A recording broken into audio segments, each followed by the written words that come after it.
Предыдущее обсуждение мы начали с вопроса актуальности конституционной реформы. И еще раз о том, насколько это архиважно, насколько мы уверены в том, что это не реформа ради реформы, а путь гарантированной политической стабильности в нашей стране. Спасибо, что пришли.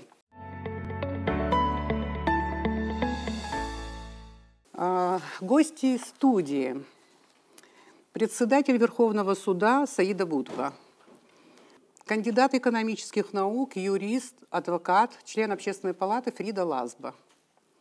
Преподаватель Абхазского государственного университета, член Общественной палаты Тамаз Кецба.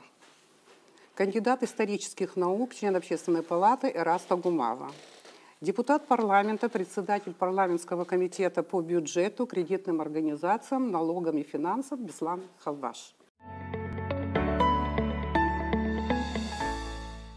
Хочу обратить в начале нашего обсуждения внимание на тот факт, что в Общественной палате, о чем мы узнали совсем недавно, была создана группа из членов Общественной палаты, которые занимаются разработкой конституционных поправок. Какие у вас рекомендации, которые вы разработали, что вы предлагаете для рационализации нашей политической системы?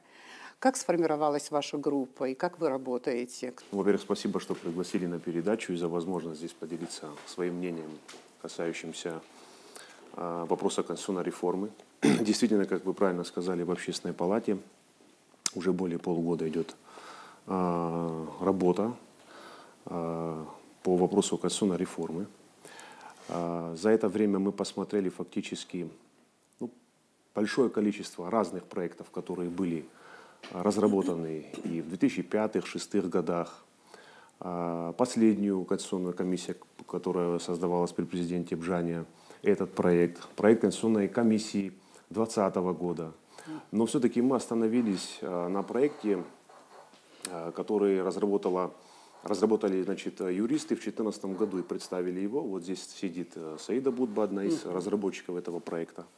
На наш взгляд, он показался действительно очень солидным, значимым, потому что там речь шла не только о перераспределении полномочий. Там еще и была реформа очень важной избирательной системы. Вот на основе данного проекта мы стали проводить работу. Слава Богу, у нас есть юристы, компетентные люди. И в частности Тамаз Иванович Кецба, который является юристом-конституционалистом. И, значит, в этой части нам, скажем так, за это время удалось сформировать ту архитектуру государственной власти, которая нам представляется, будет полезна нашему обществу. Но я хотел бы сказать немножко о другом. Я думаю, об архитектуре власти Тамаз Иванович и моя коллега Фрида Аркадьевна более подробно могут рассказать. Я хотел бы затронуть другую тему для того, чтобы наши телезрители понимали вообще, наверное, целесообразность и нужность проведения данной реформы. Поскольку, как мы знаем, уже лет 20 идут в обществе разговоры о том, что нам необходимо провести реформу политической системы. А то и более 20 лет, если говорить откровенно. Почему? И еще самое важное, люди задаются вопросом именно в период кризиса или перед выборами. Ведь, если мы откровенно скажем, у нас кризис носит хронический характер, перманентный. Это, наверное, очевидно любому здравомыслящему человеку, потому что значит, те годы, 2014 год, вы знаете, 2020 год и до этого, когда у нас были острые политические события, чем они заканчивались, мы прекрасно знаем. Люди, которые принимали Конституцию 1994 года, вы знаете, она была принята 26 ноября, была создана комиссия при первом президенте Владиславе Егоровиче Ардземба. Многие участники говорили о том, что тот широкий полномочий, который наделила та конституция, действующая сегодня в Абхазии, она может со временем привести Абхазию к кризису. Конечно же, наверное, многие говорят, я вот передачу ту смотрел, предыдущую, где Вячеслав Чирикба говорил о том, что, скорее всего, в тот период действительно та конституция с широкими полномочиями президентскими была Абхазии нужна. Ввиду тех обстоятельств, что мы прошли войну, блокадный период, проблемы еще оставались в Гальском районе. Конечно, нужна, наверное, была концентрация власти. Но несмотря на это, тогда уже ряд депутатов, понимая, что вот эти значит, широчайшие полномочия президента постепенно приведут к кризису в стране. Хочу отметить еще очень важную деталь историческую. Дело в том, что если мы помним, весь военный период и предвоенный период сложнейший, и даже после войны первый год Абхазия проходила весь этот период времени с парламентской моделью управления. Тогда был, вы помните, Верховный Совет. Тогда был, конечно же, Владислав Ардземба авторитет в ореоле славы, был первый среди равных. И, конечно, политическая система, она была более-менее стабильной. Почему на сегодняшний день вопрос постоянно стоит о том, и уже многие видные деятели Абхазии об этом говорили, что нам необходимо перейти к иной форме правления, только уйти от президентской. Значит, ну как мне представляется, мы уже, наверное, все видим, что главным источником, на мой взгляд, кризиса в стране является сама архитектура власти. Потому что, как я уже выше отмечал, тот спектр полномочий президентской формы правления, который имеет президентский институт власти, влияя практически на все сферы жизни, на финансово-экономический блок, на местное самоуправление, на, значит, законодательную ветвь власти, мы знаем, как она в принципе формируется, какие есть механизмы, если говорить откровенно, на судебную ветвь власти и так далее, это является предметом, скажем так, политической борьбы за власть. Потому что люди, когда начинают политическую борьбу вести, они понимают, что приведя своего человека во власть и понимая, какая концентрация власти находится в одних руках, которая позволяет потом влиять на все сферы жизни, она создает острый предмет для противоречий, для конфликта в обществе.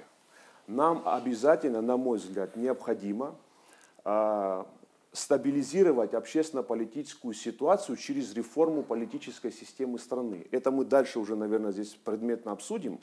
И, безусловно, тот спектр полномочий, который сегодня сконцентрирован в власти президента, его необходимо перераспределить. Вы хотите сказать, что перераспределение полномочий актуально было и вчера, и сегодня? Безусловно, да? реформа созрела, Ирина Шотовна, все. она созрела уже давно. Я подчеркнул, что видные деятели Абхазии говорили об этом еще 10 и 15 лет тому назад. Насколько я знаю, Зураб Ачба сам об этом говорил. Зураб Ачба говорил, что наша конституция, реальная жизнь, это вообще параллельные миры. Потому что я хотел бы еще один момент сказать, я уже много говорю, наверное, но дело в том, что общество и архитектура власти – это две стороны одной модели. Потому что в любом обществе выстраивается та архитектура государственной власти, которая подходит этому обществу. В Англии общество одно, в России совершенно другое, в Соединенных Штатах третье, в Абхазии другое. И с учетом государственных, общественных традиций необходимо выстраивать систему власти. Перераспределение полномочий, вы считаете, исключит вот такие политические кризисы? Безусловно. Здесь необходимо провести две реформы. Реформа, касающаяся перераспределения полномочий между президентом и парламентом, но здесь должны заниматься этим вопросом конкретно специалисты, юристы, потому что много стало людей, занимающихся вот этими делами. Здесь не просто так, я подчеркнул с самого начала, взять президентские полномочия и передать парламенту. Здесь очень важные есть аспекты. И второй момент – это реформа избирательной системы. Это парламентские выборы, прошу прощения. Вот это важнейший момент. Эти две реформы должны проходить, на мой взгляд, параллельно. Я потом отмечу, почему я так считаю. А может, вот различные системы в разных странах, они просто привыкли к этим системам и ничего не меняют, и вот живут, как-то подстроились к этой системе? Вы знаете как, если мы видим, что у нас в обществе есть системный кризис, а есть основания об этом говорить, у нас кризис не только в энергетике, у нас кризис не только в экономике, в социальной сфере. Можно посмотреть в любую сферу, если мы сегодня укажем, у нас везде кризис, но есть следствие и причины этих кризисов, и это нужно понимать. Вот причина кризиса, я за что говорю, должна быть политическая среда стабильная. Абхазии нужна стабильность, системность и порядок. Вот потом будет решаться вопрос экономики, инвестиций, правоохранительной системы, когда у тебя политическая система здоровая, работающая, вот оттуда уже идут дальнейшие шаги по тому, чтобы развивать Абхазию. Если системы нет стабильной, о каком-то развитии вообще речи быть не может. Мы должны это все, наверное, уже осознать. Спасибо. Хочу, чтобы Тамаз Иванович сказал нам об актуальности, о важности, что он думает о конституционной реформе. Еще я использовала вот одну фразу, я не знаю, насколько я права, о рационализации политической системы. Это вообще правильно? Видит в этом... Термин допустим. Вполне. Допустим, да? Пожалуйста. Эффективность. Я бы вот продолжил мысль, которую Ираст высказал, связанную с таким историческим контекстом. Возвращаясь к моменту принятия Конституции, ну, любое состояние общества, оно требует соответствующего управления. Хочу напомнить всем, что Конституция была принята сразу после войны, то есть мы вышли из войны, а война – это состояние, когда требуется концентрация всех ресурсов в одних руках, жестко. И поствоенное время тоже характеризовалось этим. Потом в последующем мы ощущали с вами буквально вот своей жизнью, да, вот где-то к 2024 году, когда немножко начала оживать экономика, ситуация начала меняться, потому что приоритет, первый приоритет, самый важный приоритет сохранение физической безопасности, сохранение государства, он начал потихонечку отходить на второй план, и на первый план вышло социально-экономическое положение населения. И к 2028 году сохранение вот этого, вот эти приоритеты, они четко уже, так сказать, ранжировались. Да? Мы понимаем, что этот вопрос актуален для Абхазии, да? Сохранение государства, укрепление безопасности, но он уже не первый, не на первом месте, потому что мы знаем, что Российская Федерация, у нас договор с Россией, заключены военные базы стоят, то есть проблема безопасности так или иначе, мы знаем, что гарантирована. Но начались, вместе с активизацией социально-экономических процессов, начались кризисы, о которых упомянул Ираст. И вот та конфигурация, когда власть была сконцентрирована, если мы констатируем, что это хорошо было в тех условиях, то в нынешних условиях напрашивается вопрос, если мы спирально, значит, попадаем в одни и те же значит, силки, то получается, напрашивается вывод, что наша политическая система нуждается в реформировании. Что касается реформы политической системы, это вообще нормальный процесс, и он не может быть таким неизменным на века.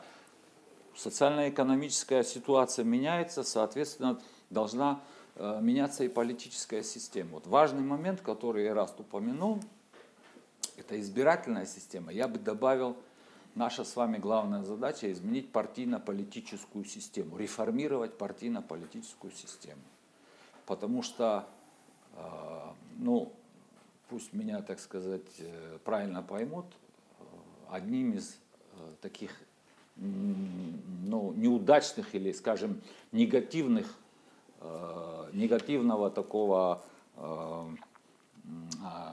результата, который мы имеем, не реформируя политическую систему, это то, что наша политическая элита не отвечает современным требованиям. То есть качество современной политической элиты, оно недостаточно перед теми вызовами, которые нам диктует сегодняшнее время. Суть в чем реформирование партийно-политической системы? Начнем с того, что вот эти предложения, которые звучат уже давно, перераспределение полномочий, это же не самоцель. Да? Мы, когда обговаривали изначально работу нашей группы, мы согласились с тем, что вот чисто президентская форма правления, вот это та самая концентрация в одних руках всей полноты власти, ее нужно децентрализовать, и мы договорились, условно договорились, что наша проекция будет полупрезидентская или президентско-парламентская республика, что предполагает передачу части полномочий правительству и парламенту. Вот на сегодняшний день, говоря юридическим языком, юристы меня прекрасно поймут, наш парламент – это политически безответственный орган. И конституционно безответственный орган, потому что он не принимает участие ни в формировании правительства, и он не несет ответственности как самостоятельный коллегиальный политический орган за деятельность правительства он не несет, и он не может быть подвергнут такого вида ответственности, конституционной ответственности парламента не существует. Кстати, в предложении экс-президента это предложение, там в его предложениях был вопрос о возможности распуска парламента. И это в том случае, если мы наделяем парламент функциями политического органа, такого органа, который принимает участие в формировании правительства, ну, это закон юридический. Там, где есть право, там должна быть и ответственность. Если мы такое право даем парламенту, значит, он должен нести ответственность. А не только в формировании правительства. Парламент уже должен быть наделен серьезными контрольными функциями, функциями воздействия на парламент, функциями воздействия на правительство, обладать правом выражения недоверия правительству, которого сегодня нет. Вернее, оно есть, но оно декларативно. Последнее слово по нашим сегодняшним законам о кабинете министров и по Конституции тоже. Даже если парламент выразит вотум недоверия премьер-министру, президент может проигнорировать этот вотум и оставить все как было.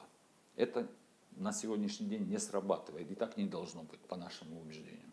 Фрида, пожалуйста. Сама идея реформирования вообще, она, конечно, естественна, потому что все меняется внутри страны, меняется окружение вокруг страны.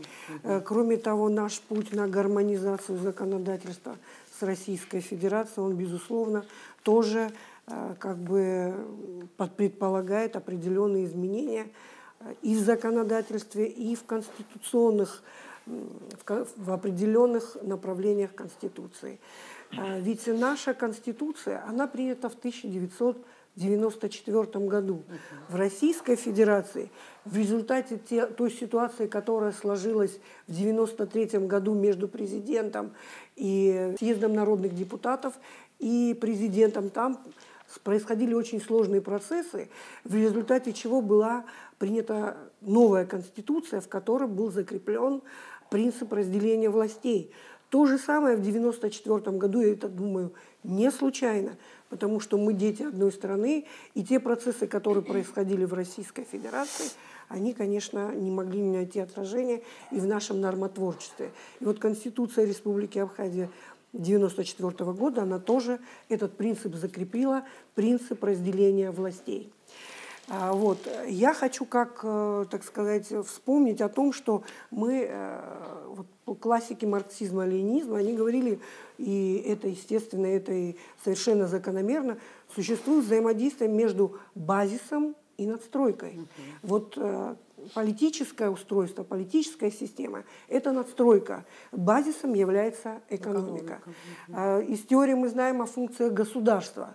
Вот государство наше абхазское, оно в состоянии выполнять все эти функции, которые теоретически и практически возложены на государство. Соответствует ли базис, то есть наша экономическая система, тем задачам, которые должно выполнять государство? Если мы говорим о кризисах в энергетике, в социальной сфере и так далее, влияет на это, имеет ли вот эта вот конституционная структура или политическая система, вот влияет ли она напрямую вот в эти явления? Ученые многие, исследователи, например, организация ООН изучала эту проблематику. И другие ученые, они говорят, что вот этой прямой связи между политической системой и состоянием базиса или экономики, ее такой нет. Например, очень такие вот монархические системы, они показывают хорошие результаты развития экономик, гораздо более лучшие, допустим, чем те, где есть демократия.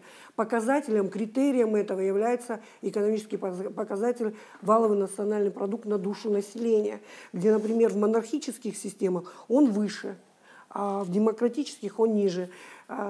Состояние с социальной сферой, с безработицей, с бездомными, с уровнем образования, он зачастую не зависит от политической системы.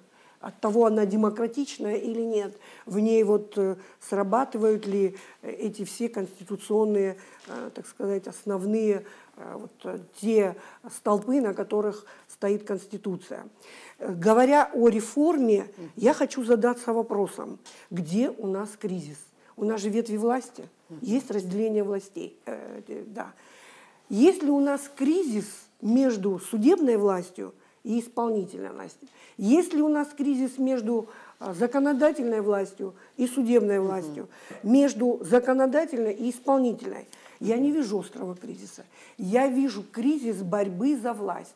Это гражданское общество, которое представляется оппозицией и хочет прийти к власти, и между властью и вот этим гражданским обществом. Значит, кризис фактически не в Конституции, а в том, что нет вот этих вот, не наполнены содержанием те нормы Конституции, которые как бы приводят к консенсусу. Мы говорим, что у нас кризисы, но они не приводят к разлому. Мы, оказывается, умеем вести переговоры, когда дело касается уже, так сказать, мы доходим до черты, когда могут произойти необратимые процессы. То есть к консенсусу мы прийти можем. И власть, и представители гражданского общества, в данном случае оппозиция. Да? Вот, поэтому государство бы могло снять эти проблемы, если бы базис, если экономические возможности государства были бы соответствующие.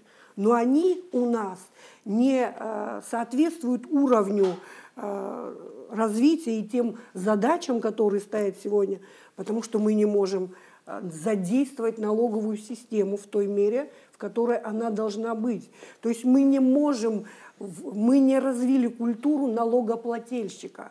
Налогоплательщик, который наполняет нашу бюджетную систему, являющуюся базисом для реализации функций государства.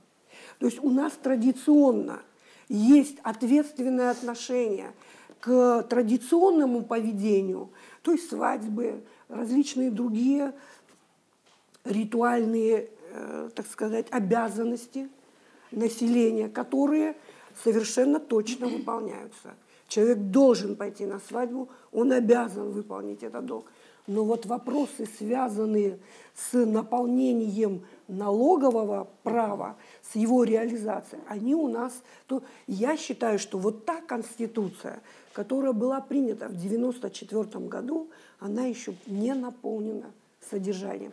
Потому что есть реформа законодательная, есть реформа или развитие институтов. Можно сказать, что вы не уверены в необходимости, в актуальности проведения Я не уверена в том, реформы. что это, знаете, как машина, которая не работает, и мы на нее наносим тюнинг. Она от этого не будет лучше работать. А может Я быть, вот с безответственными налогоплательщиками или теми, кто не соблюдает правопорядок, вот, в определенные моменты нашей жизни, как вот мы часто это видим, должна вступать там другие институты работы. Вы знаете, нам не хватает именно вот этих моментов. Вы смотрите, что получается.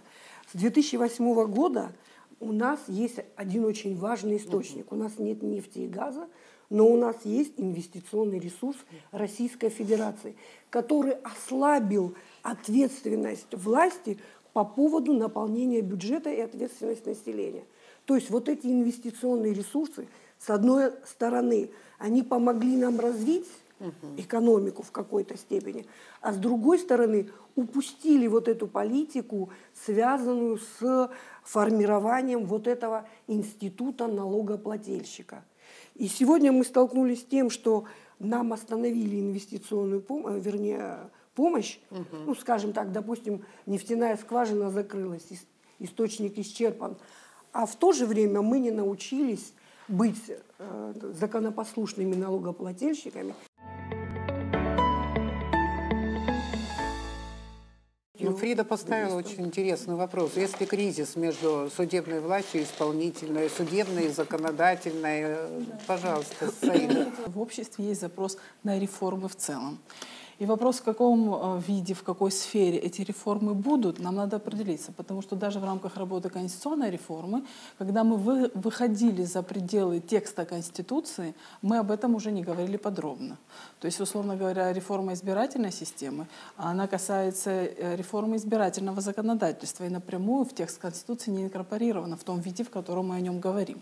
В связи с этим, конечно, хотелось бы определить в самом начале, что мы понимаем и какие реформы нам нужны.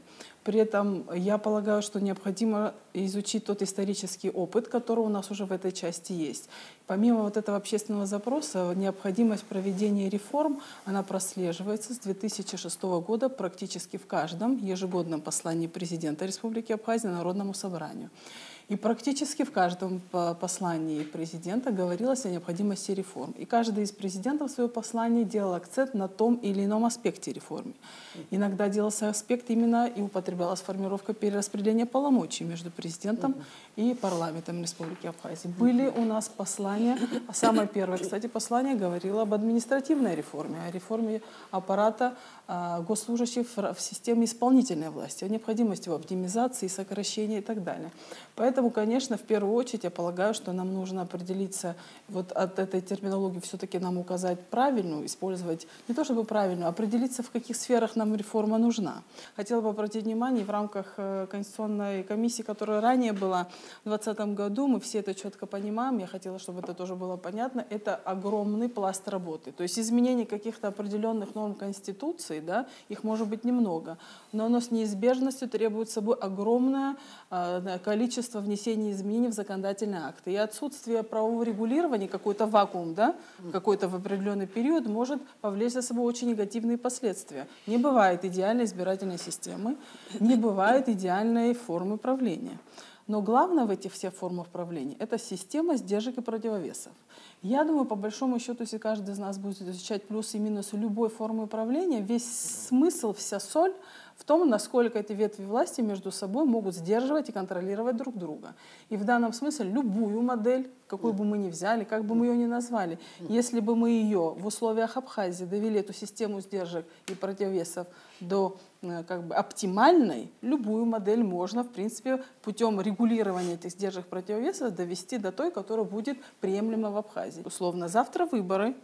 То есть мы определенно понимаем, если они будут проходить по такой системе, то как это будет происходить при наличии вот такой конфигурации власти. То есть если вот как было предложено в том проекте, который был направлен президентом в парламент, если у нас будет согласование кандидатур министров, да, значит, в парламенте, как это будет технически проходить, это очень важно, потому что вот в этих всех мелочах кроется вся суть, стоит ли вносить эти изменения или нет. И поэтому я думаю, что так или иначе, Первое, на что хотела обратить внимание, мы должны понимать не только, мы должны в первую очередь определиться, что мы хотим реформировать. Второе, как мы хотим реформировать, какой результат мы хотим видеть.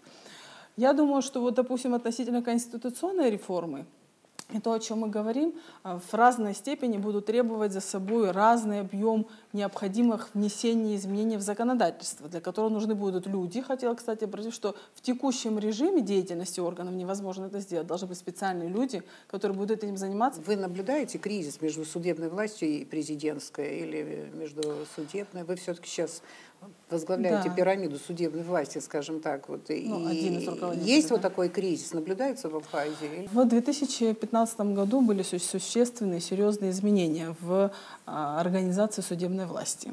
На сегодняшний день есть закон, конституционный закон о судебной власти, который базовый регламентирует в том числе взаимоотношения судебной власти с иными ветвями власти. Назначение судей как раз-таки это очень острый вопрос, я так понимаю, когда обсуждают конституционную реформу, об этом говорят очень много. Как раз-таки это полномочия президента, да, вот на сегодня? Да, на сегодняшний день есть люди, которых это не устраивает. Ваше отношение, например, к этому вопросу. Президент представляет кандидатуру, в парламент. Это нормально? Если нормально, говорим нормально. Что, мы кого-то боимся, я что ли? хотела бы сказать, что система избрания помимо президента, она многоступенчатая. Первое, это экзаменационная комиссия, куда входят представители разных органов. Второе, это квалификационная коллегия судей, в которой также есть представители законодательной, исполнительной власти и судейского сообщества тоже. тоже.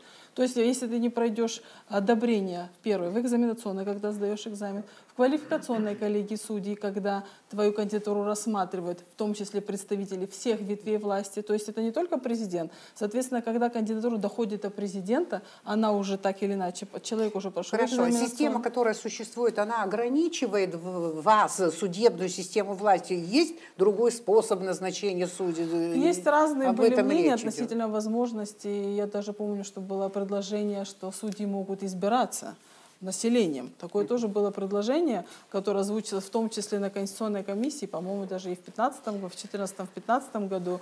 Но это предложение не нашло поддержки. Не нашло поддержки ни тогда, ни сейчас тоже было озвучено. В этой части, думаю, не стоит избирать судей посредством избрания непосредственного прямого волеизъявления народа. В этом смысле не было поддержано ни тогда, ни сейчас. Ведь важно не то, как назначают, а важно то, как принимают решения и мешают ли другие ветви власти, какой-либо из властей, принимать решения.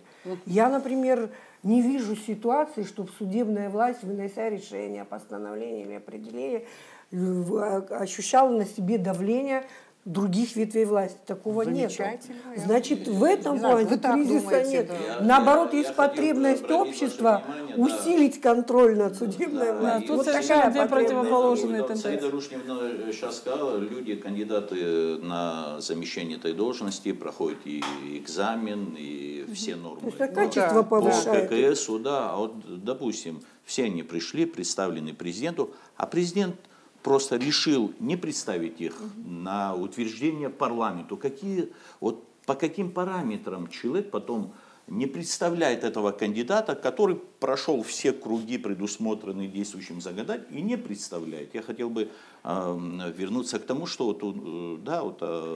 об этих взаимоотношениях, кроме суда города Сухуми, Ачимчирского районного суда, ни в одном районе председатели районных судов не назначены по сегодняшний день.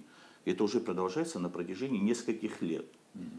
Почему они не представлены в парламент, и они не назначены? До парламента не доходит кандидатура. Да, мы говорим, что там этапы есть. Человек, имеет квалификацию, сдал экзамен, значит, соответствует всем нормам, которые предусмотрены в ККС. Формальным нормам. Они же проходят, рекомендации все соответствующие есть. Как? Это же тоже ненормально же, да? Маленькую реплику, хотела сказать, что... Есть ответ, наверное, на это. Да, я думаю, что так как это многоступенчатая система, сначала президент, какой-то кандидат может быть не представлен, пройдя экзаменационную, квалификационную коллегию судей, может быть не представлен. Но я хотела тут же обратить внимание, что это же кандидат, который представлен президентом в парламент, тоже может не пройти, и тоже никто ему не объясняет, почему он не проходит. Тут вопрос не относительно того, что почему именно президент. То есть если мы говорим о том, что это многоступенчатая система, при которой судьи, это, кстати, самая сложная система из всех государственных должностей, которые в Абхазии, чтобы стать судьей. Если мы понимаем, что это многоступенчатая система, а именно экзаменационная, квалификационная, президент, парламент, в парламенте сначала комитет, потом парламент, что она не подходит, что есть какие-то вопросы, тогда нам четко нужно определить. Был проект закона относительно того, внесения изменений в Конституционный закон о судебной власти, где обязывали, соответственно, президента таким образом объяснить. То есть если президент, кандидатура, которая дошла до президента, объяснить и сказать, по какой причине этот человек не прошел дальше. Причины отказа от представления. То есть, если есть возможность отказать кандидату на уровне, когда его кандидатура представлена президенту, тогда возник закономерный вопрос. Тогда таким же образом нужно объяснить, почему кандидатура, уже представленная президентом, не поддержана парламентом. Потому что человеку все равно, кто ему на какой стадии отказал. Еще более обидно, если человек представлен президентом, и парламент за него не проголосовал, это коллегиальный орган, и человек может и не понять, почему, потому что никто его не знает. Это может быть человек, не который повторно избирается на должность судьи, а человек, который впервые пришедший, никогда у него опыта работы судьей не было, и, соответственно, оценивать его работу по каким-то предыдущим его опыту работы судьей невозможно. И поэтому, конечно, это вопрос, конечно, это не идеальная система. Но для того, там чтобы и заложены эти противоречия, о которых говорите, что нет этих противоречий, а противоречия есть. Который до сих пор и на уровне если мы хотим президента, сказать, как что... главы государства, и на уровне депутатов парламента есть противоречия. Но мы если же мы говорим хотим... о том, что все нормально во взаимоотношениях. Вот да, вот по этим параметрам нашей главной задачей является, на мой взгляд, да, укрепление институтов, повышение и материально-технического обеспечения, квалификации тех людей, которые будут туда назначаться. Мы из года в год уровень квалификации практически всех, да, во всех ветвях власти мы должны увеличить, да, квалификацию наших руководителей или тех людей, которые принимают те или иные решения, а не по снисходящему. Да. Я считаю, что, на мой взгляд, тоже в отношении избрания судей, да, вот надо придумать механизм, по которым от таких субъективных причин, по которым человек, который может заслуживать, да, и по квалификации соответствует на эту должность, особенно, вот, как Саида Рушневна сказала, человек, который избирается на эту должность второй раз, третий раз, да, вроде бы и квалификация нормальная, и послужной нормальный, каких-то нарушений не было. Почему там или депутатами парламента, или главой государства не может быть переизбран, переназначен на эту должность? Вот это тоже своего рода маленькое противоречие, которое есть.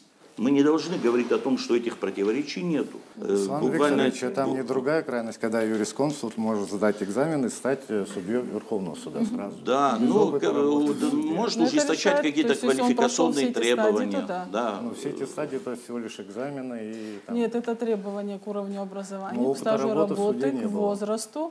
В законе определяется тот юридический стаж в определенных органах, который дает право человеку стать судьей. Мы говорим о реформировании законодательства. Буквально недавно к нам в парламент обратилась группа общественных деятелей, юристов с просьбой как бы, да, предоставить площадку парламента для обсуждения. Сейчас Конституционный закон о судебной власти предполагает, по моему мнению, все механизмы для того, чтобы обеспечить независимость судебной власти. То есть есть определенные гарантии независимости судебной власти. В период, когда судья уже действует, то есть человек избирается на 10 лет в суды общей юрисдикции, в том числе в арбитражный суд, он избирается на 10 лет, у него есть социальные гарантии, если он проработал эти 10 лет, то есть человек теоретически, закончив этот срок своих полномочий, по итогу обладает определенными большими социальными гарантиями. Что касается теперь, насколько он исполняет свои обязанности, тут ответственность каждого судьи конкретно взята, но на сегодняшний день механизмы, которые предусмотрены законом о судебной власти, позволяют ему, любому судье, принимать решения, основываясь только на законе и внутреннем убеждении. Я хотел бы закончить свою мысль. Вот, обратились к нам группа общественных деятелей, юристов с просьбой, да, рассмотреть возможности или возможность создания рабочей группы по внесению изменений в главный закон страны, в нашу Конституцию. Мы недавно встречались, да, и вот договорились о том, что мы определимся, площадкой, главной площадкой для рассмотрения всех этих вопросов будет парламент нашей страны. Депутаты намерены принять самое активное участие в работе рабочей группы. Я думаю, что в ближайшее время будет создана рабочая группа. Люди, которые будут входить в эту рабочую группу, определяются, проводятся соответствующие консультации. Я думаю, что в ближайшее время рабочая группа будет парламентом создана. В нее войдут наши общественные деятели, представители политических партий, общественных движений. Я думаю, что живая работа по обсуждению этой проблемы будет. Президентский проект, который поступил в парламент еще в 2022 году. Президент отозвал данный законопроект, да, вот недавно отозвал, были определенные споры, значит, ну, посчитали нужным отозвать. и члены этой Ну, комиссии сказали, что это с нами не обсуждалось. Не все же так говорили. Наверное, Ну, отдельные несколько члены человек это так Конституционной сказали. комиссии выразили свое несогласие. Но Хутаба, председатель комитета, который знает этот документ хорошо, он говорил о том, что президентский проект, он в принципе был нормальный для того, чтобы взять его в чтение, да, и дальше вот дорабатывать, и что этот проект был основан на результатах работы Конституционной комиссии. Он вот здесь на передаче вот так говорил. Нет, Президент это имел право президента, он результаты или рекомендации Конституционной комиссии, да, вот немножко поменять, что-то добавить и так далее. Могут себя добавить. Конституционная комиссия. Дело в том, что, Да. на мой взгляд, Юридическое право он имел. Этот Имел, вопрос но- не был решен в самом начале, когда была создавалась комиссия. Ага. Если бы президент сам возглавил эту комиссию, этого бы не произошло, на мой взгляд. Если бы президент возглавлял бы Конституционную комиссию. А вот эта коллизия произошла... А комиссия же при президенте. Да, нет, как? Конституционная комиссия. Комиссию создал президент, Но не при безусловно, президенте. своим указом, но он сам в эту комиссию не вошел. И судьба того проекта, который был представлен, она оказалась такая, по-разному понималась участниками этого процесса. Президент посчитал, что он вправе это сделать, а они посчитали, что это их продукт, и он должен быть неизменным. И поэтому между президентом и членами Авторское комиссии право. произошла такая коллизия. Если мы говорим о необходимости внесения изменений в Конституцию, реформировать нашу Конституцию, я считаю, что действительно эта необходимость настала, причем давно. Но я считаю, что даже если будет разработан какой-то новый проект Конституции, это не должно приниматься парламентом, это должно, я считаю, что должен быть новый проект Конституции, на котором с очень широким обсуждением всех политических сил, общественных групп, специалистов, но новый проект Конституции должен быть вынесен на всенародный референдум.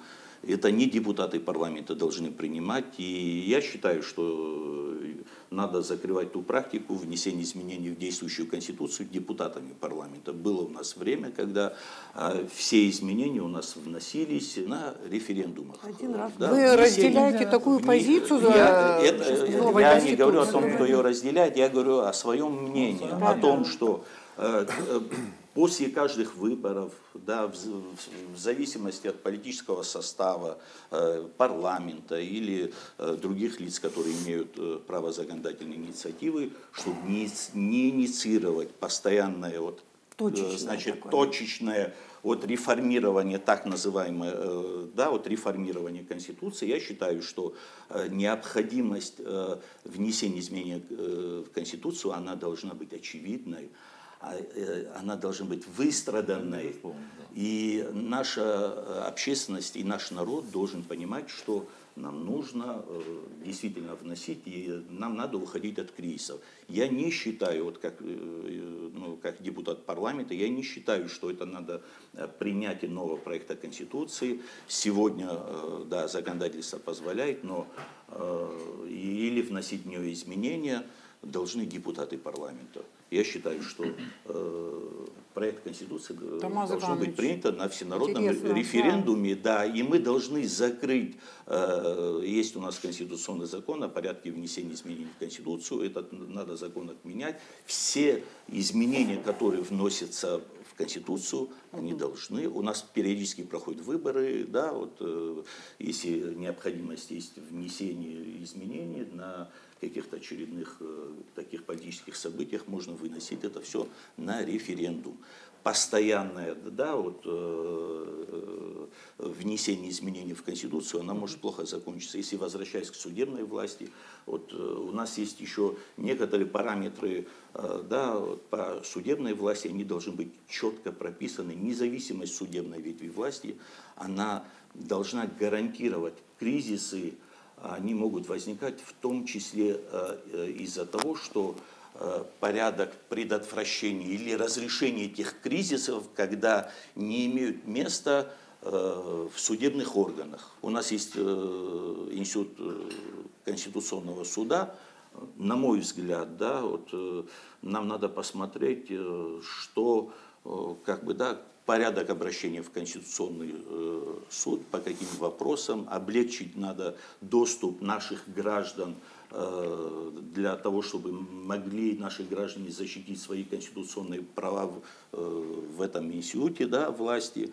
И, на мой взгляд, все проблемы, которые у нас возникают, большая половина этих проблем, они должны разрешаться в таком судебном порядке. Самые большие достижения наш народ, да, достиг, когда была коллегиальная форма правления страной. На мой взгляд, у нас не получилось такой системой, да, при котором... Ну, президентская форма, да? Да,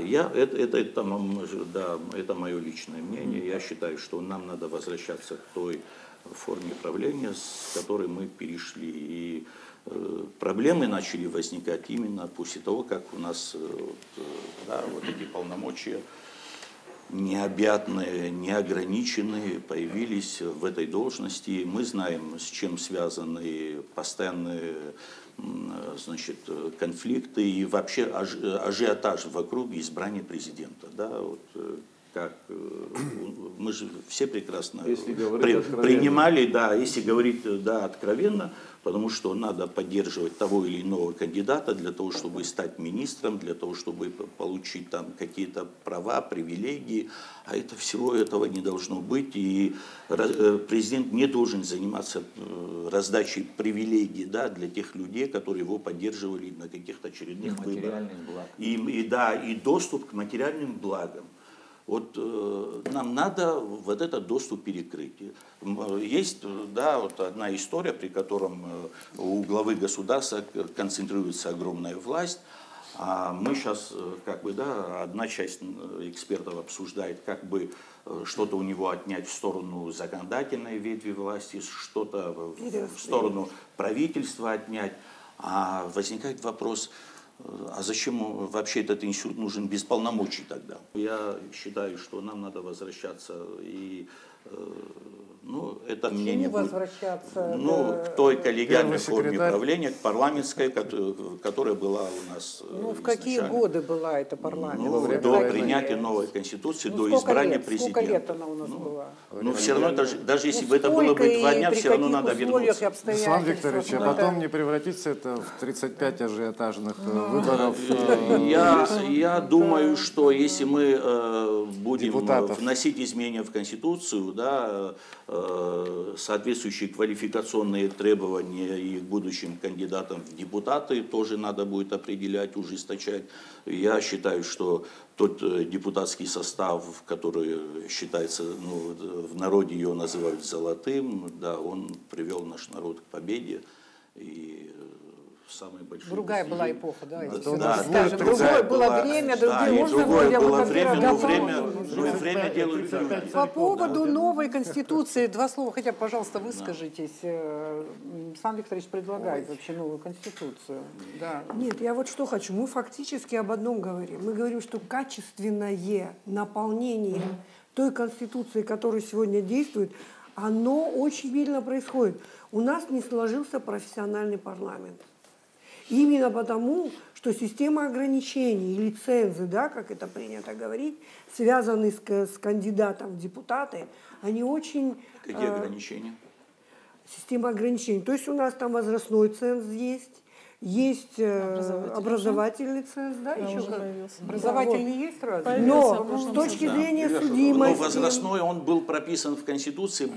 Недавно мы рассматривали этот вопрос, но возрастной ценз по кандидатам в депутаты, он прописан в Конституции. Надо вносить изменения в Конституцию, и поэтому как бы у нас, да, но наличие там высшего образования, я еще раз говорю, надо возвращаться к тому, что надо ужесточать квалификационные требования. И образование, диплом об образовании высшем сейчас у каждого. Надо идти к профессиональному парламенту.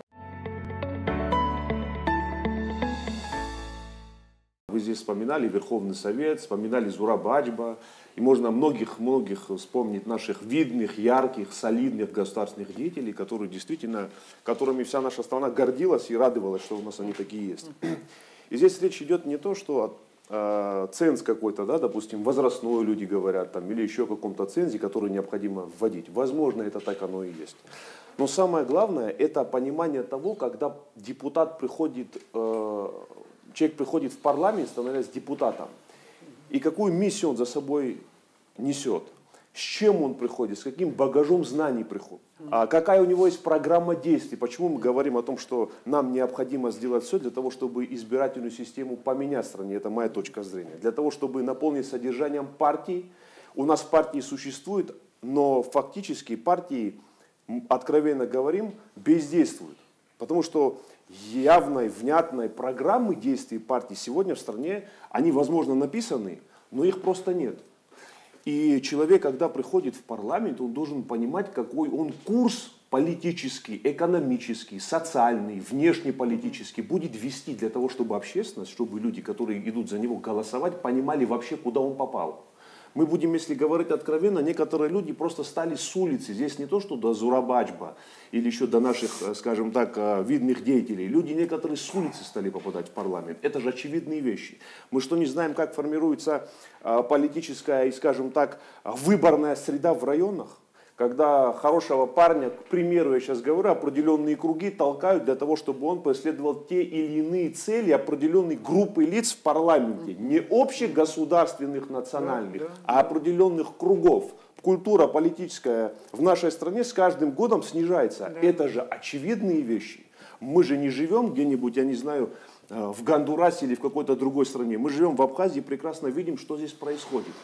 Если мы четко понимаем, что нам необходимо провести конституционную реформу, потому что у нас перманентный хронический кризис в стране, и это тоже, наверное, очевидно, а сегодня уже кризис носит системный характер. Почему я с самого начала говорил о том, что у нас кризис не только в энергетике, не только в демографии. Здесь необходимо собираться сообществу компетентных, профессиональных людей, юристов, которые должны обозначить, где этот недуг, для того, чтобы лечить его. А именно, как мы здесь все в принципе согласны, в архитектуре государственной власти, которая здесь сложилась у нас в стране с 1994 года, о чем говорили уже, еще раз повторюсь, многие видные деятели Абхазии. Конституция – это не какая-то окаменелость, да, это живой организм, это нужно понимать. Государственная элита, понимая сложившуюся ситуацию, должна сделать одно – найти выход для того, чтобы разумные поправки внести в тот или иной закон или в действующую конституцию, о чем мы говорим. Именно, подчеркиваю, разумные. Поконкретнее. Вот был вопрос. Да. Беслан Викторович сказал очень серьезную вещь. Не заниматься отдельными инъекциями в Конституцию, а новую Конституцию. Это серьезное, скажем, заявление. Высказаться по этому вопросу первое. Второе. Вы быстро перешли к парламенту, к партиям, к представителям партии и так далее, в качестве нашей политической элиты, получается, и так далее. Но тогда что надо сделать? Вот на том обсуждении, кстати, у нас очень была жаркая дискуссия, аж друг друга не слышали, по поводу партии. Пропорциональная, мажоритарная система, смешанная, не смешанная, что вообще Батал Иванович, например, был против пропорциональной системы и так далее. Если уже вы начали говорить, выскажитесь по этому вопросу тоже. Давайте, насколько вам нужно конкретно. Первое. То, что необходимо, на мой взгляд, вот эту серьезную реформу конституционную проводить, в этом у меня нет тени сомнений, элемента сомнений. Это первое. Второе. Я считаю, что, конечно же, необходимо такой законодательный акт серьезный проводить через референдум. Я поддерживаю тоже то, что говорит Беслан Викторович. Третье, что касается партий. Они в обязательном порядке должны участвовать в избирательной кампании для того, чтобы представлять своих людей в парламент. Это мое абсолютное убеждение. На этом этапе я считаю, что мы должны прийти пока к смешанной модели правления. Хотя, вот Саида, например, Рушневна знает, что немножко еще другого, я говорил вообще за пропорциональную систему. Но будем отталкиваться от реалий. Для того, чтобы наши партии стали работать, для того, чтобы там все-таки речь о политической культуре, это важнейший момент. Вы знаете, политика это тоже профессия. И ей надо заниматься профессионально. Правильно?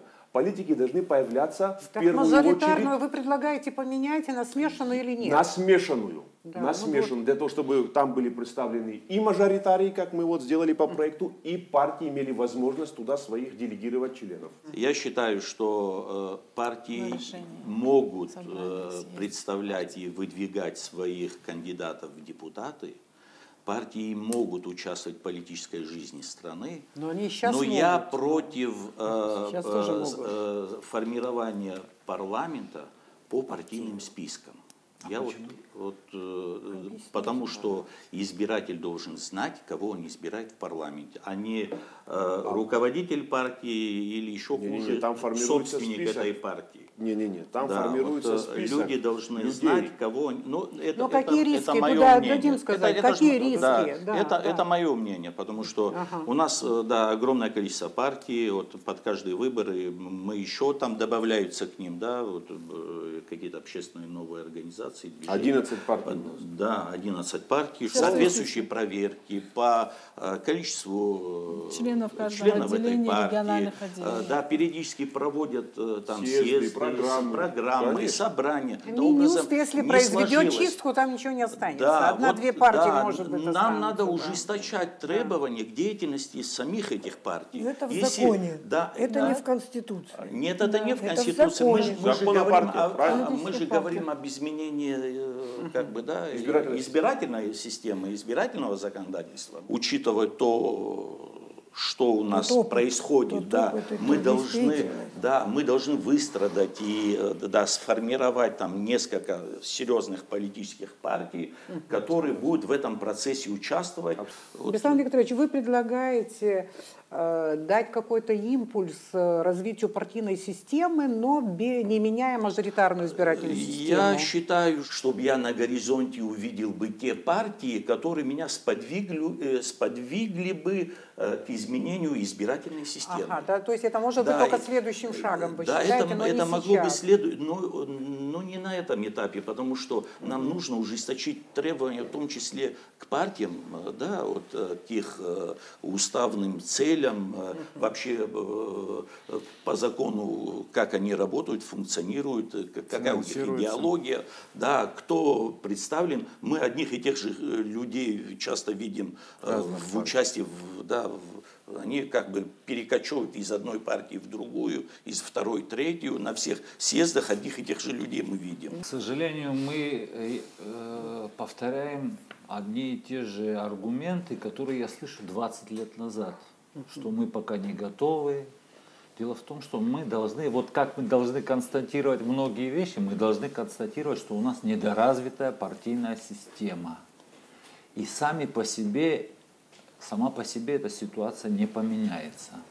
Если мы не создадим соответствующие условия для партийного роста, для того, чтобы партийная среда развивалась, у нас ничего не получится, и у нас нет, к сожалению, общего понимания, что партии должны являться главным действующим актором в политическом процессе.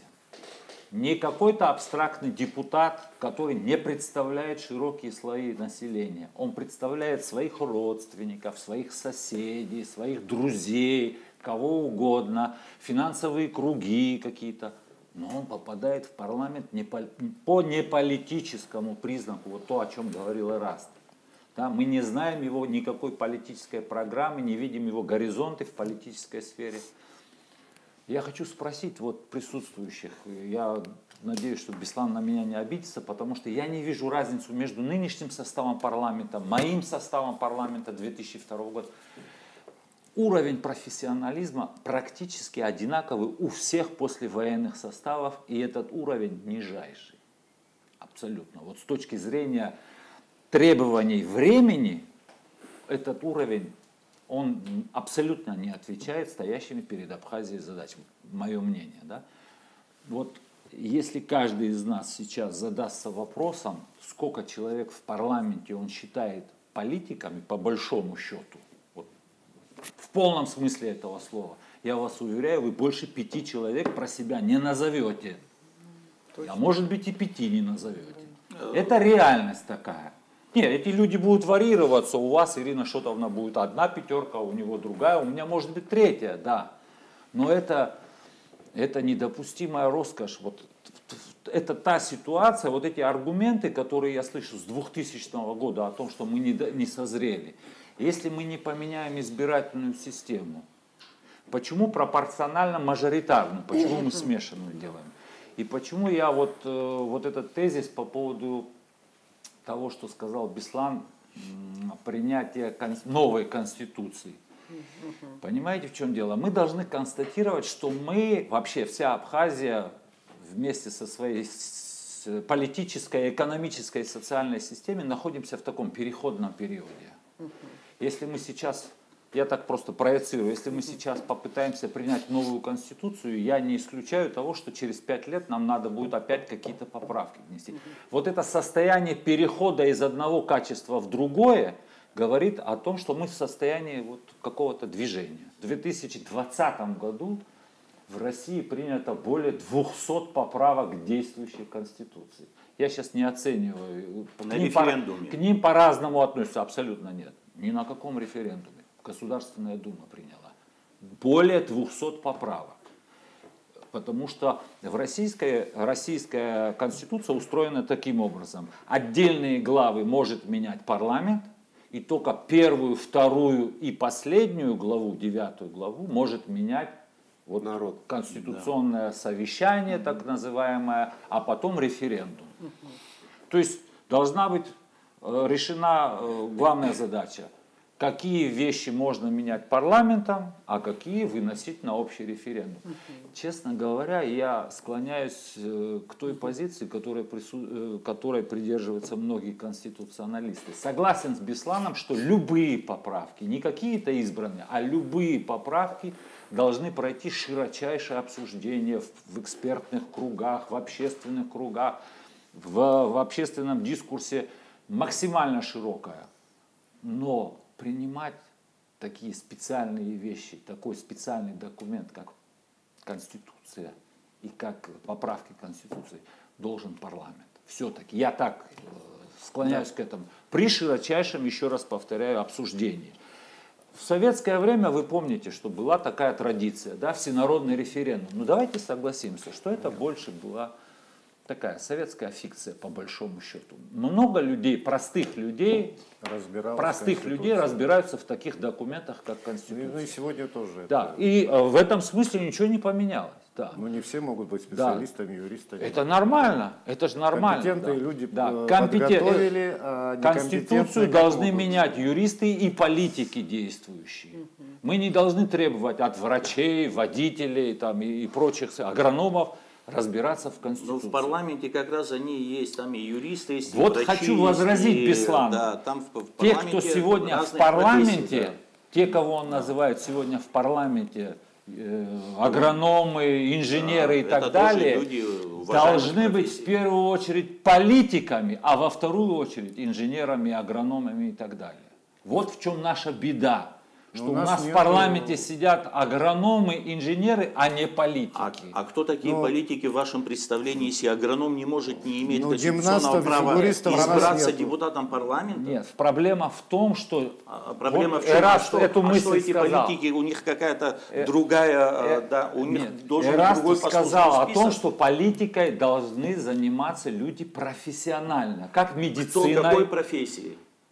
Политик. Какой Нет, не политик, а вот же у него диплом политика, нету диплома такого. Вы путаете Агроном разные может вещи. быть Агроном может быть политиком. политиком. Конечно, может. Ну, Вот мы об же этом об этом может. речь Но он идет. имел в виду Нет, в другом я говорю о том, смысле. что нынешние агрономы, ну сейчас условно Да, агрономы, да. да, они не политики, вот в моем Но понимании. попав в парламент, они профессионально становятся. Какими они? В том-то вся и беда, что они не стали политиками. Нет, поэтому кто-то мы станет, имеем а вот кто-то такие не станет. результаты. Это Тамаз, так. а у Не все врачи депутатов же профессионалы. должны быть помощники, юристы. Там. Конечно. Вот в России Конечно. там гимнасты, депутаты, А что там что, фигуристы. спортсменов нету по партийным Да. спискам? Ну, Да, где у нас особо такие там талантливые люди. Конечно, Дело здесь в другом. конечно, Особо профессиональные люди там, да? Вот. Весь конечно. народ должен быть Да, в эти представлен. партийные списки кто может попасть? Я Вы не можете объяснить? хочу Весь сейчас, мы народ, сейчас да, с вами вот не все обсуждаем представлены вся картина профессионалы. Государственной Да, Думы, но человек, понимаете, по этому весь- вопросу тоже можно много чего Весь сказать. народ, конечно же, должен быть представлен в 35 мало, парламенте. надо Но больше. я хочу другую вещь сказать.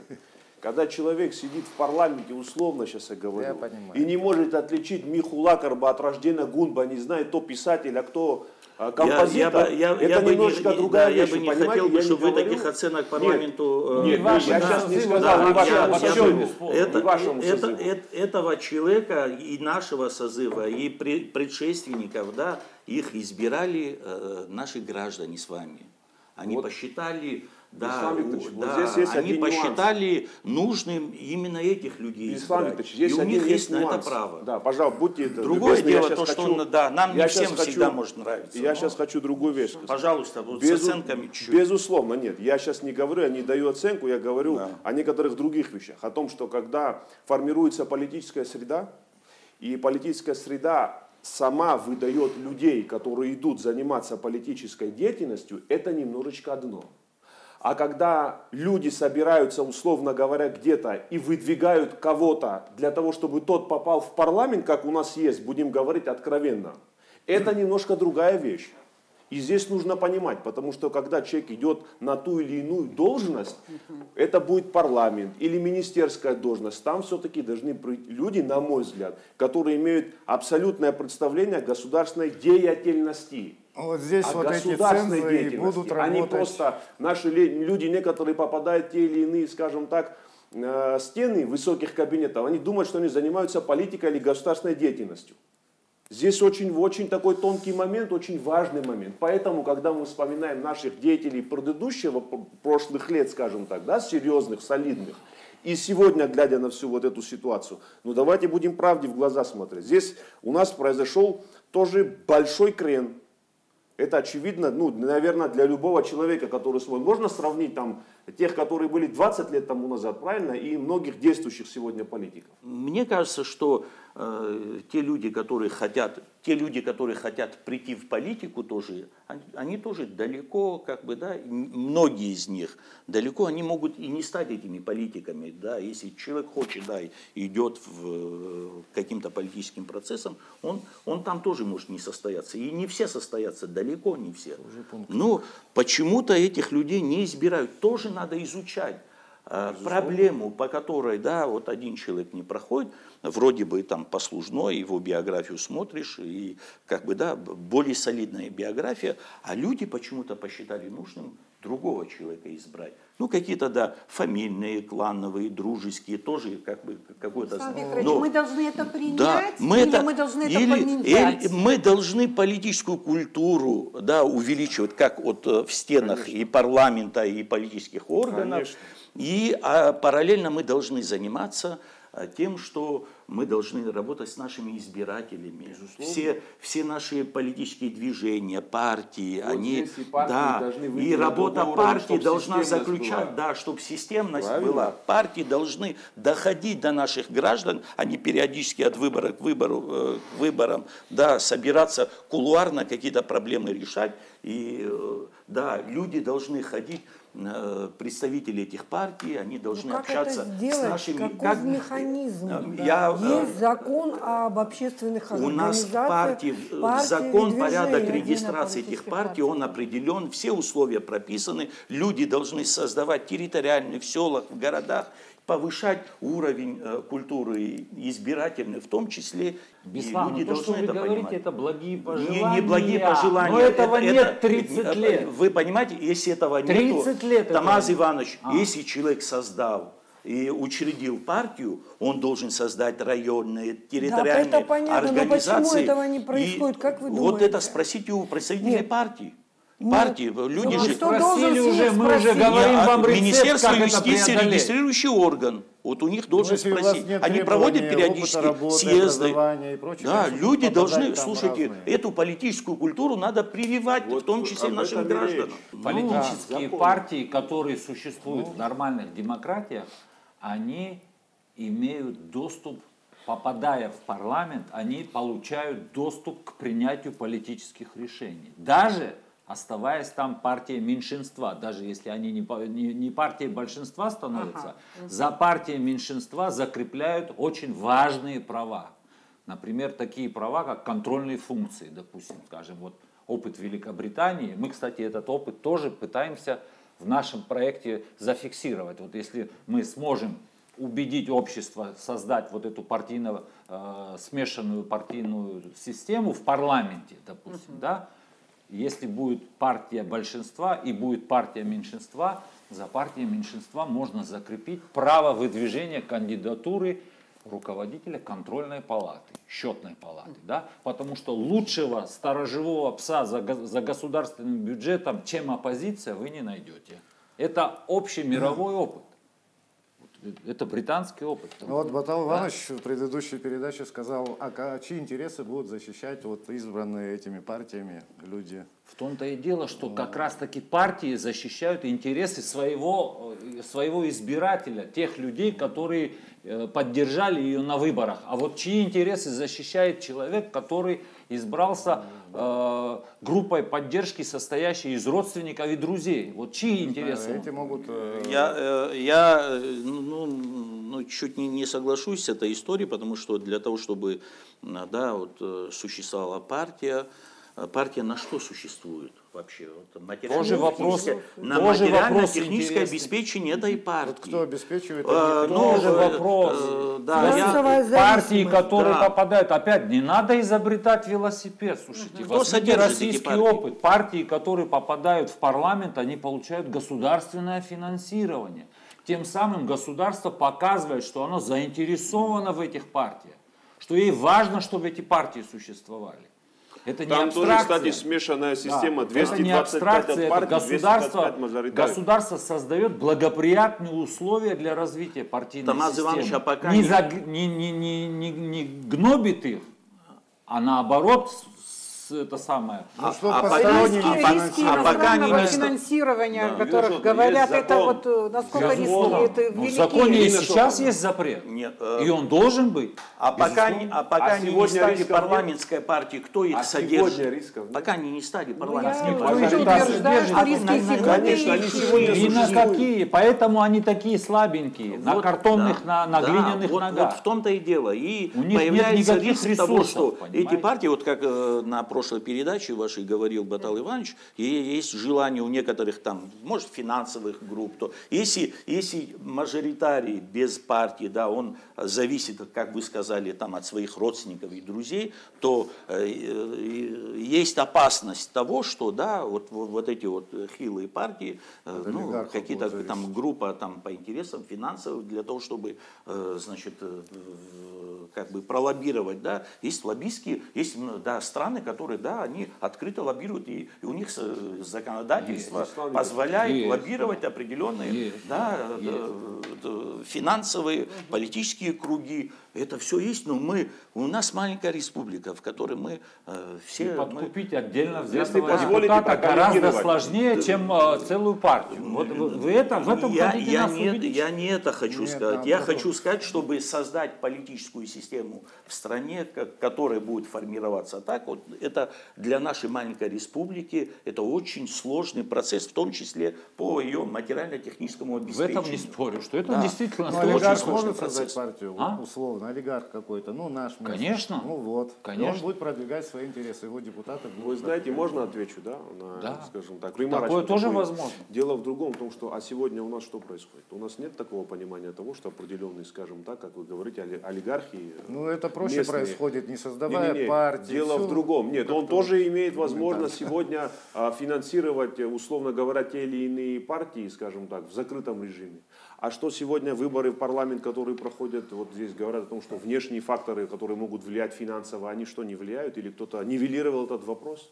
Нет, конечно. Здесь вопрос о другом, о политической культуре. О политической культуре, которую необходимо развивать. Вот о чем идет вопрос. Идеальный, везде изъяны есть. Я хочу, чтобы это было понимание у вас, у наших граждан. Да, мы сегодня общаемся в эфире. Изъян есть везде. Но если мы идем на то, чтобы ставить работу политическую системно, это немножечко другая вещь.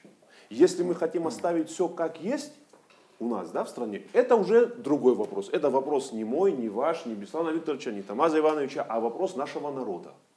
Вот народ, конечно же, должен решить. Мы идем по вот этой парадигме, в которой 30 лет мы находимся, скажем так, и переходим из кризиса в кризис. Он хронический, я еще раз говорю, а еще и стал уже более-менее, уже после энергетического кризиса он стал выпячиваться, это системный кризис, я еще раз повторюсь. Или же мы тогда для себя находим усилия, переформатируемся внутри страны, да, в первую очередь касаемо политической системы, и начинаем дальше думать, как нам двигаться.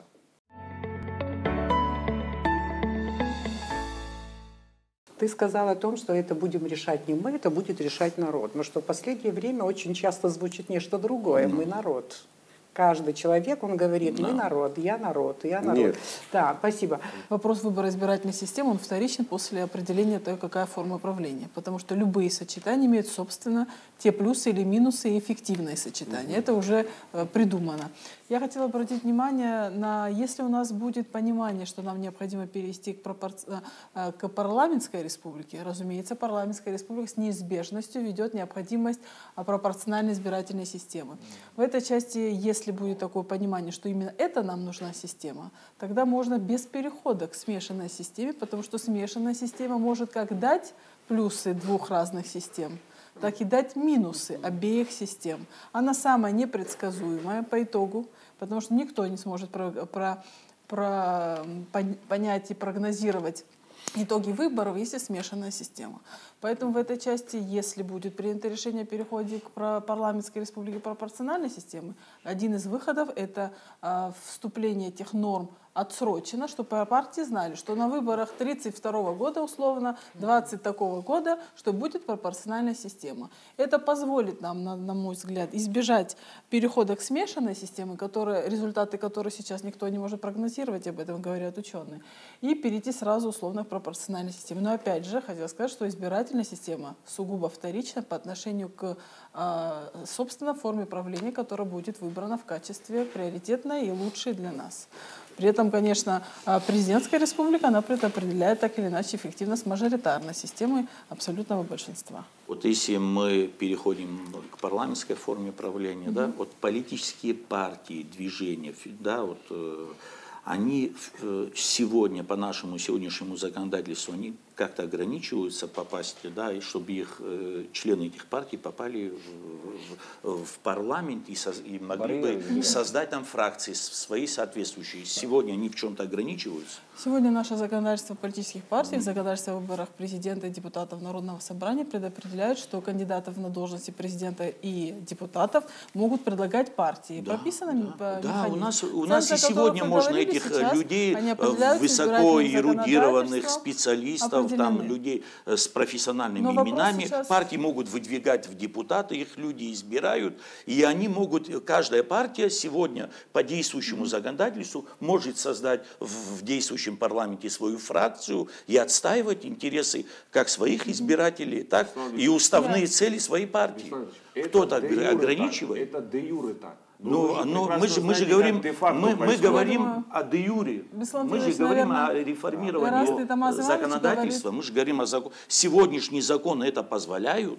Нет, наверное, в этом смысле Раст и Тамаз Иванович говорят о том, что здесь не только формирование изменения избирательного законодательства, о том, есть ли условно какой-то кандидат, который предлагается той или иной партии. Я так понимаю, что предложение Раста и Тамаза Ивановича говорит о том, что мы должны формирование избирательной системы пропорциональной и так далее, как в целом элемент формирования правовой культуры. Я думаю, в этом контексте говорят о преимуществах. Правовую культуру можно развивать партиям. Так что, да, действительно, сегодня никто не противоречит, ничего не противоречит, и партии могут сегодня попадать в парламент и формировать там свои фракции, как бы реализовывать свои уставные цели. Нет, в формальном смысле вы правы, понятно. Мы же говорим о политических партиях, но опять же, Тамаз Иванович, вот ваш аргумент какой?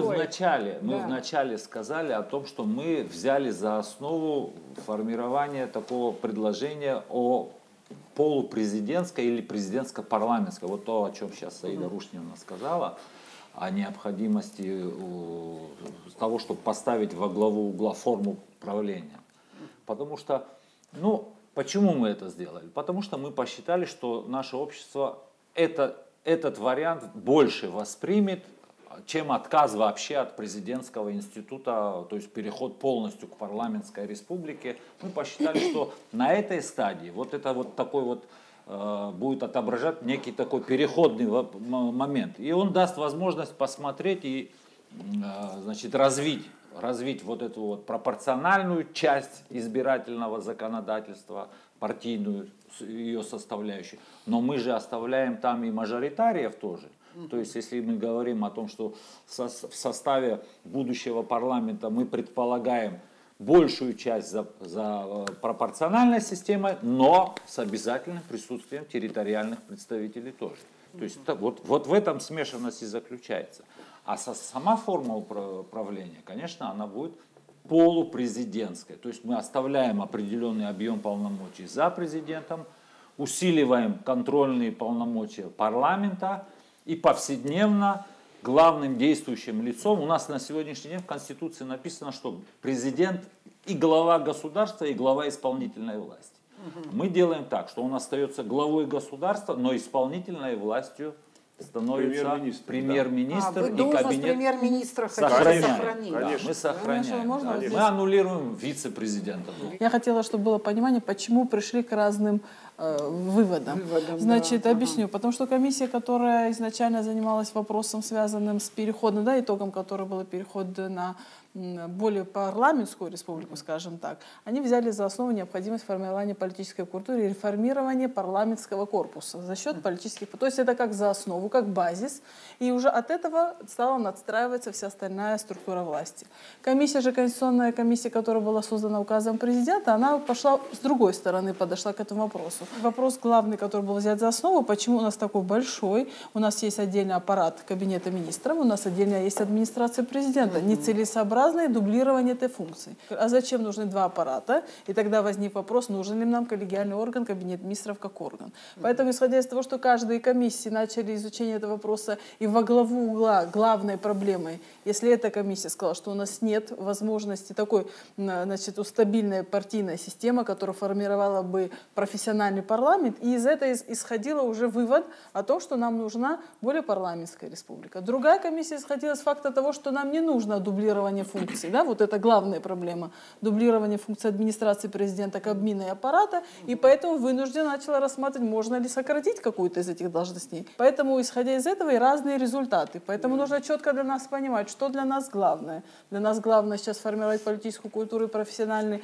как считает Ираст Тамаз Иванович, парламент на партийной системе, да, и тогда, конечно, она уже предопределяет свои формы правления. Либо для нас важнее сейчас оптимизация госаппарата, прекращение дублирования функций в системе исполнительной власти, и там тоже есть свои плюсы в том варианте, который был предложен этой Конституционной комиссии. Потому что там убирается, соответственно, коллегиальный орган, соответственно, большой штат аппарата кабинета министров исключается, принимается, оптимизируется принятие решения от профильного министерства до президента. Соответственно, там своя логика, почему они приняли решение, именно предложили именно такую форму в конечном итоге. Вот я ухвачусь за вот эту фразу «оптимизация аппарата».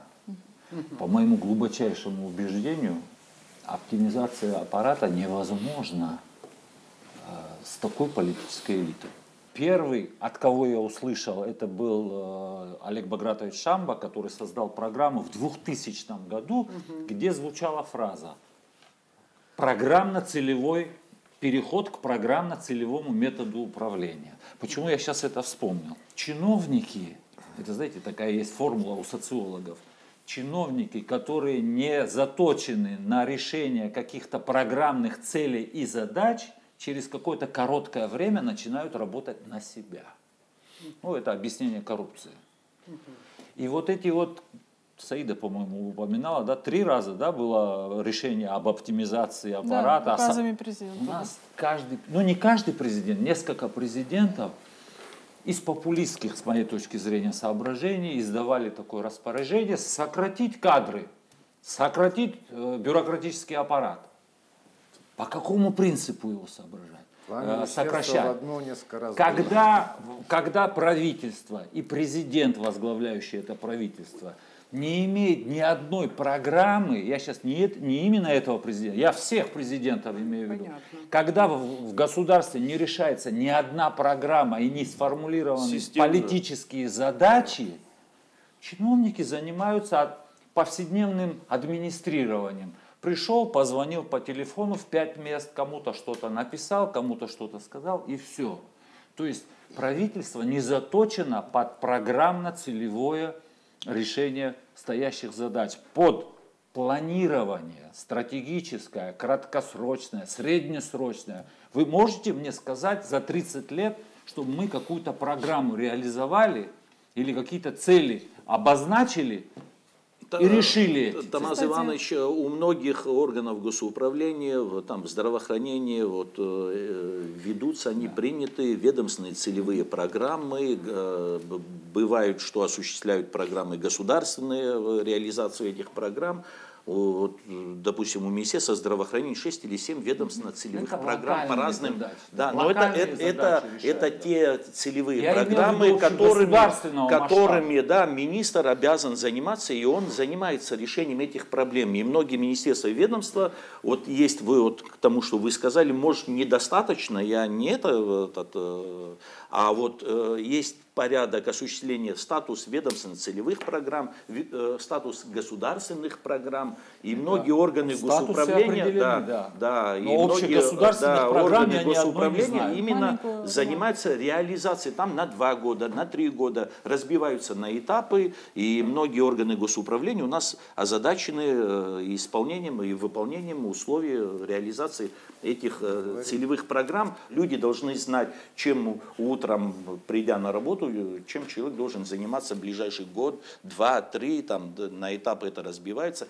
Цели, да, какой результат люди ждут. Да, у нас принимаются бюджеты на каждый год, в конце отчеты об исполнении бюджета, да, и у нас как бы мы должны прийти к тому, что отчет об исполнении очередного, да, прошедшего бюджета, мы должны заслушивать, да, каждого министра, что у него, что он планировался осуществить за этот год, что удалось, что не удалось, почему, объективные и субъективные причины, и оценивать работу органов госуправления. Это, естественно, увеличивает эффективность вообще деятельности органов госуправления. Ну, в последнее время государство, да, может, недостаточно, но оно занималось и занимается тем, что да, там, в сторону честно скажем, да, автоматизации. Администрирование привело к тому, что мы сегодня имеем. Согласен. Нужна автоматизация администрирования. Нам нужно, если есть государственные органы, нам нужно автоматизировать те государственные услуги, которые должны оказывать эти органы госуправления. Мы должны вот не перетаскивать бумажки с одного кабинета в другой, а автоматизировать деятельность и как отдельных органов госуправления внутри, так и между ними. Я помню, вот как вы сказали, там на 10% сократить управленческий аппарат, на 15%.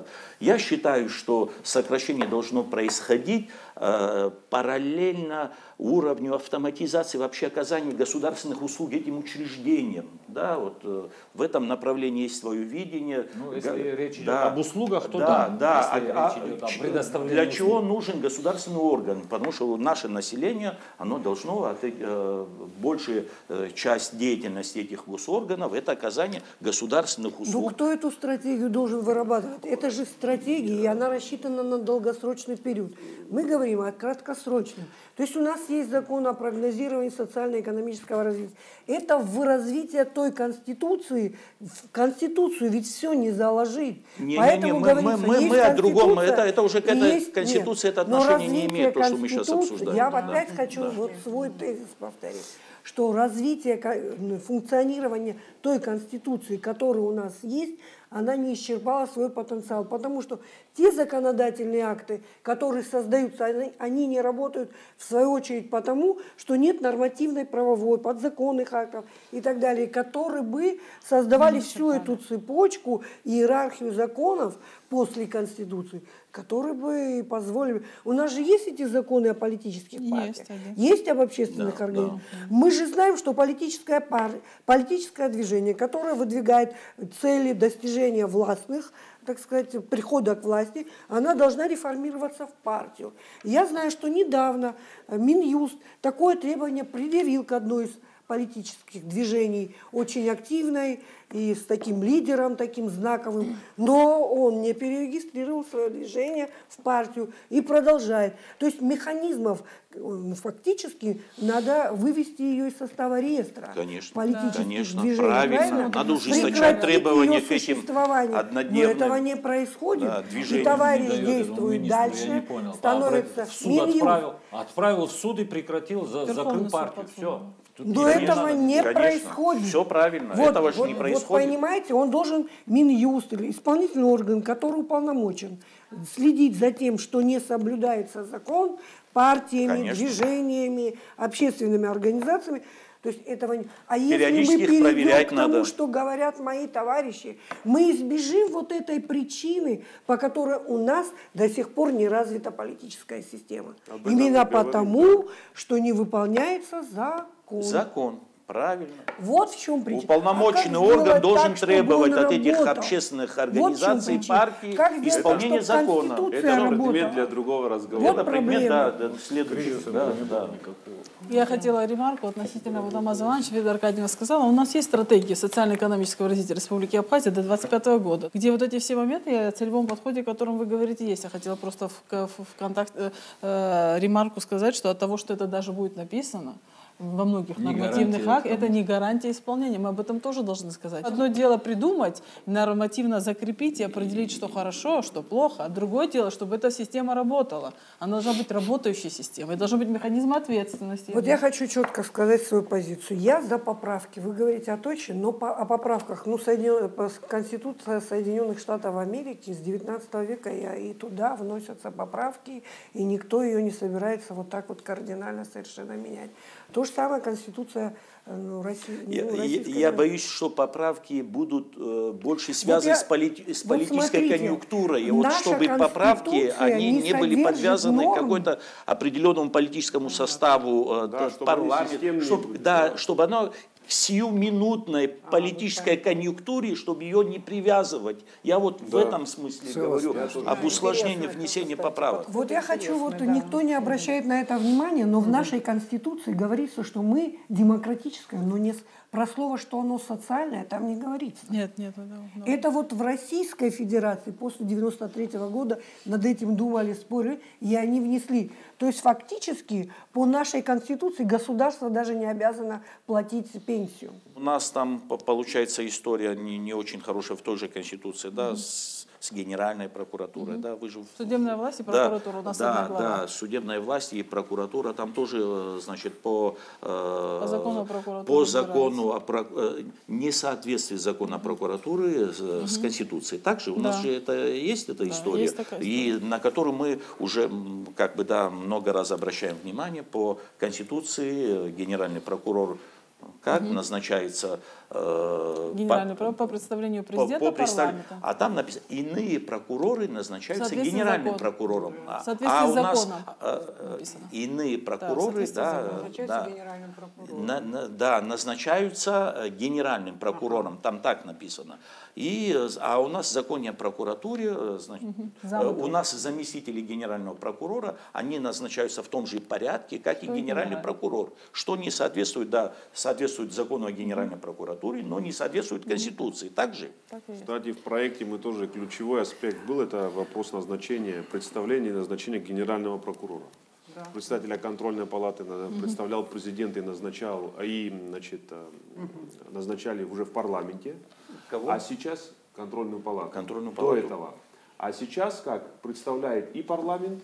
Нет, председателя контрольной палаты президент не представлял. Нет, представлял до этого. До этого. Я подчеркну. Сейчас мы сейчас это все делается в парламенте. Да. Вот такой же как раз мы предусмотрели механизм того, чтобы генеральный прокурор тоже представлялся и назначался парламентом, как контрольный орган в стране, главный причем контрольный орган. То есть у вас такое предложение в проекте? Без представления президента. Да. Это все-таки главный контрольный орган республики. Надзорный орган. И есть необходимость, особенно Саида Рушневна, к вам, продумать вопрос. Была такая в свое время идея, можно на базе ККС создать высший юридический совет или какой-то коллегиальный орган, состоящий из суперпрофессионалов, который будет давать рекомендации на назначение генерального прокурора, да, вот значит, и судей, и чтобы, который будет представлять точно так же, как в ККСе, да, из исполнительной власти, из законодательной, там из разных ветвей власти, из научного сообщества, да, и чтобы они представляли, как вы говорите, напрямую в парламент.